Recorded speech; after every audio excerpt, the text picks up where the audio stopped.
Hello বন্ধু, নমস্কার। হাতাখুন্তি channel থেকে সবাইকে স্বাগত। তো তোমাদেরকে আজকে যে রেসিপিটা নিয়ে আসবো, এটাকে তোমরা কি বলো জানি না, আমরা এখানে রুয়াল বলি। তো অনেকে অনেক জায়গায় বিভিন্ন রকম নামে চেনে। তো এটাকে প্লিজ একবার এইভাবে বানিয়ে দেখো। তো অনবদ্য স্বাদ যদি না হয়, আমি তোমাকে কি বলছি। তো এইভাবে পাঁচফোড়ন দেবে, কিন্তু সর্ষে ফোড়ন দেবে না এতে। পাঁচফোড়ন দিয়ে এবার রুয়ালটাকে দিয়ে একটু নুন হলুদ দিয়ে নাড়বে।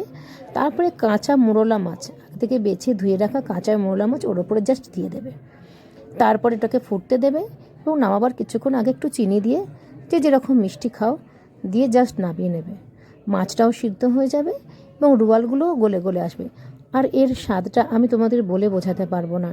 প্লিজ একবার আমার কথা শুনে বানিয়ে দেখো, তারপরে কমেন্ট বক্সে আমাকে জানিও। কিন্তু তোমাদেরকে একটা আমি দারুণ রেসিপি শেয়ার করলাম। তো ওকে বন্ধু, অবশ্যই আমি চাইবো যে তোমরা কমেন্ট বক্সে আমাকে জানাও, এবং এই ধরনের রেসিপি দেখার জন্য তোমরা প্লিজ সাবস্ক্রাইব করে দিও, খুব করে শেয়ার করো। ওকে বন্ধু, আজকের মতো এখানেই, টাটা।